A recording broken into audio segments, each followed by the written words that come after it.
Boxing کی دنیا کا عظیم ترین نام محمد علی کلے۔ محمد علی کلے کا نام کسی تعارف کا محتاج نہیں۔ باکسنگ رنگ میں جتنی شہرت ان کو نصیب ہوئی ہے وہ کسی اور کو حاصل نہیں ہوئی۔ محمد علی کلے 17 جنوری 1942 کو پیدا ہوئے۔ ان کا قد 6 فٹ 3 انچ تھا۔ امریکہ سے تعلق رکھنے والے اس باکسر نے ایک غریب گھرانے میں آنکھ کھولی۔ وہاں موجود سیاہ فاموں کا پسندیدہ ترین کھیل باکسنگ ہی تھا۔ محمد علی کو بچپن ہی سے باکسنگ کا شوق تھا۔ محمد علی کلے کے والد ایک پینٹر یعنی رنگساز تھے۔ محمد علی کلے کا اصلی نام کیسیس کلے تھا۔ ان کے والد کا نام کیسیس کلے سینئر تھا اور والدہ کا نام اوڈیسا گریڈی کلے تھا۔ کیسیس کلے نے 12 سال کی عمر میں باکسنگ شروع کی اور اپنے ابتدائی دور میں ہی اپنے عزائم ظاہر کر دیے۔ انہوں نے سب سے پہلے ایک امیچر باکسر کی حیثیت سے 1960 میں روم اولمپکس میں لائٹ ہیوی ویٹ میں گولڈ میڈل حاصل کیا اور اپنے ملک کا یعنی امریکہ کا پرچم بلند کیا، اور یہیں سے ان کی کامیابی کا سلسلہ شروع ہوا۔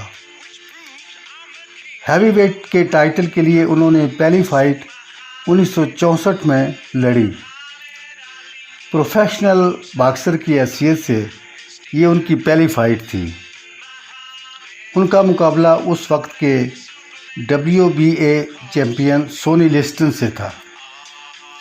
سونی لسٹن ایک منجھا ہوا باکسر تھا، لیکن فائٹ شروع ہوتے ہی وہ کیسیس کلے یعنی محمد علی کلے کے تابڑتوڑ حملوں کی تاب نہ لا سکا اور ٹیکنیکل ناک آؤٹ ہو گیا۔ یہ مقابلہ فقط چند منٹ ہی جاری رہ سکا اور محمد علی کلے کو فاتح قرار دیا گیا اور WBA کی بیلٹ انہیں مل گئی۔ ہر طرف ان کی دھوم مچ گئی۔ یہ اس وقت کا سب سے بڑا اپ سیٹ تھا۔ اگلے ہی سال سونی لسٹن نے انہیں پھر چیلنج کیا۔ 1965 میں ہونے والے اس مقابلے میں بھی محمد علی کلے نے اسے چند منٹوں میں ہی ناک آؤٹ کر دیا۔ محمد علی نے عالمی ہیوی ویٹ چیمپئن بنتے ہی اسلام کی تعلیمات سے متاثر ہو کر مسلمان ہونے کا اعلان کر دیا۔ سونی لسٹن سے پہلا مقابلہ ہونے تک وہ عیسائی المذہب ہی تھے اور ان کا نام بھی کیسیس کلے ہی تھا۔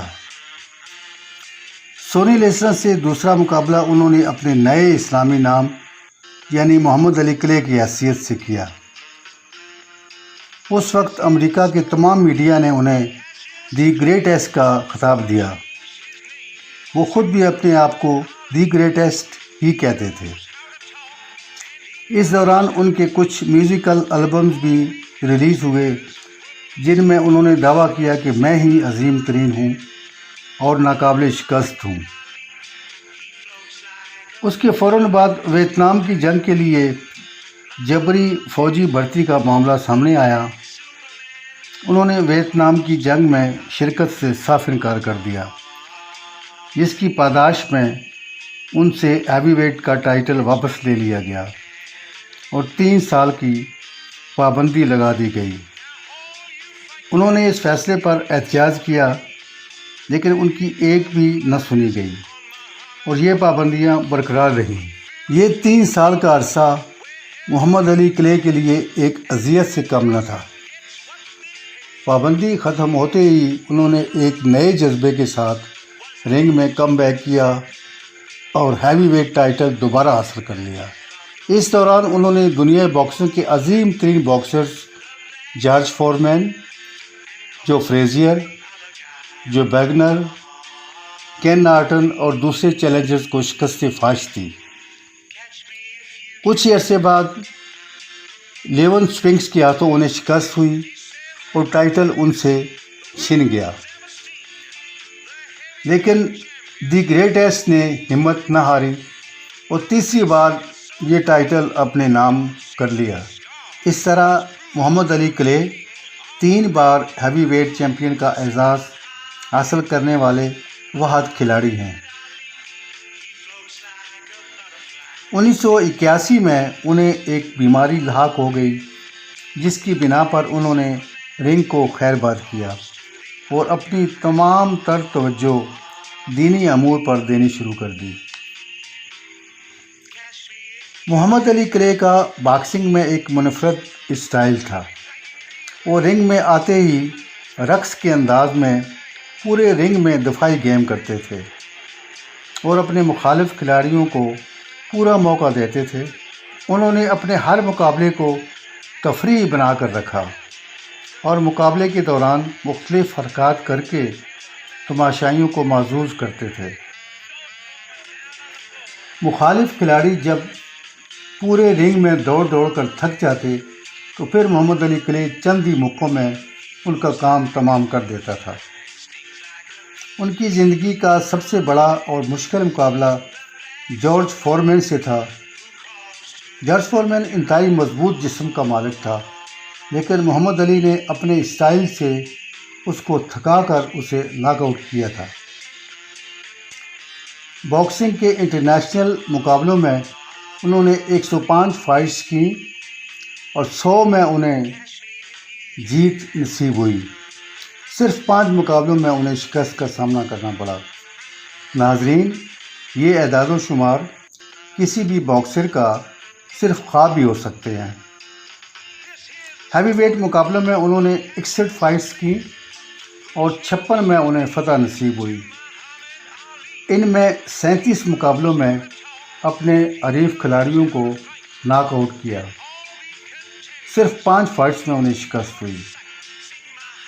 ناظرین، محمد علی کلے اپنے دور میں سب سے زیادہ معاوضہ پانے والے فائٹر تھے۔ ان کا انتقال 3 جون 2016 میں 74 سال کی عمر میں ہوا۔ انہیں راشا کی بیماری لاحق ہو گئی تھی اور وہ بہت کمزور ہو گئے تھے۔ طویل عرصے تک باکسنگ رنگ میں راج کرنے والا یہ شہزادہ اس بیماری کا مقابلہ نہ کر سکا اور خود ناک آؤٹ ہو گیا۔ انا للہ و انا الیہ راجعون۔ ان کی وفات پر ان کے اثاثوں کی مالیت $50 ملین سے زائد تھی۔ اس دور میں تمام بین الاقوامی میڈیا نے اور اسپورٹس کی تنظیموں نے انہیں 20ویں صدی کا عظیم ترین کھلاڑی قرار دیا۔ محمد علی کلے کے 9 بچے تھے، جن میں ان کی بیٹی لیلا بھی شامل ہے۔ ناظرین کی دلچسپی کے لیے بتاتا چلوں کہ لیلا علی نے بھی اپنے عظیم والد کے نقش قدم پر چلتے ہوئے WBA کا خواتین کا ہیوی ویٹ ٹائٹل جیتا اور کافی عرصے تک اس ٹائٹل کو برقرار رکھا۔ ناظرین، امریکہ میں اسلامی تعلیمات کا بہت رجحان ہے۔ ہر شہر میں اسلامک سینٹرز قائم ہیں۔ سیاہ فام خاندان ان اسلامی تعلیمات سے بہت متاثر ہیں۔ یہی وجہ ہے کہ وہاں دن بدن مسلمانوں کی تعداد میں اضافہ ہو رہا ہے۔ محمد علی کلے کے بعد مائک ٹائسن ورلڈ چیمپئن بنے۔ انہوں نے بھی چیمپئن کا ٹائٹل جیتتے ہی اسلام کو قبول کیا اور مسلمان ہونے کا اعلان کیا۔ ان کا اسلامی نام عبد الرحمن ہے۔ اس سے قبل مشہور خلاباز نیل آرمسٹرانگ بھی مشرف بہ اسلام ہو چکے تھے۔ ان سے جب اسلام قبول کرنے کی وجہ پوچھی گئی تو انہوں نے بتایا کہ اپولو 11 کے چاند کے سفر کے بعد جب ہم واپس آ رہے تھے تو زمین کے مدار سے خلا میں ہمیں جو آواز آئی وہ اذان کی تھی۔ بعد میں تحقیق کی تو پتہ چلا کہ وہ اذان جامعۃ الازہر مصر کی تھی۔ وہ لمحہ ایسا تھا اور مجھ پر اتنا اثر انداز ہوا کہ زمین پر اترتے ہی میں نے مسلمان ہونے کا اعلان کر دیا۔ ناظرین، محمد علی کلے کا نام باکسنگ کی دنیا میں ہمیشہ تابندہ رہے گا۔ انہوں نے اپنی محنت اور انتھک پریکٹس کے بعد پوری دنیا میں اپنا نام پیدا کیا، بلکہ اسلام میں شامل ہونے کے بعد، مسلمان ہونے کے بعد، انہوں نے اگر کسی نمائندے نے بھی ان کو ان کے پرانے نام سے پکارا تو انہوں نے فوراً ٹوک دیا تھا کہ نہیں، میرا نام محمد علی کلے ہے، I am proud of this. تو ایسے لوگ بھی دیکھے، ہمیں فخر ہے کہ ایک مسلمان باکسر جس نے ایک عرصے تک باکسنگ میں، رنگ میں راج کیا، اور ہم اس کو کبھی بھول نہیں پائیں گے، ہمیشہ یاد رکھیں گے۔ ہماری آئندہ کی نسلوں کو چاہیے کہ وہ بھی محمد علی کلے کو، اس کی فائٹس آج کل تو مل سکتی ہیں یوٹیوب میں، وہ فائٹ دیکھیں اور دیکھیں کہ کیسے کمال کا فائٹر تھا، اور کتنے فخر سے وہ اسلام کو پکارتا تھا، اسلام کا نام لیتا تھا، اسلام کی تبلیغ کرتا تھا۔ ہم ایسے لوگوں کو کبھی نہیں بھول پاتے۔ بہت بہت شکریہ۔ تحریر و پیشکش راجہ طارق نجمی آف چک راجگانی۔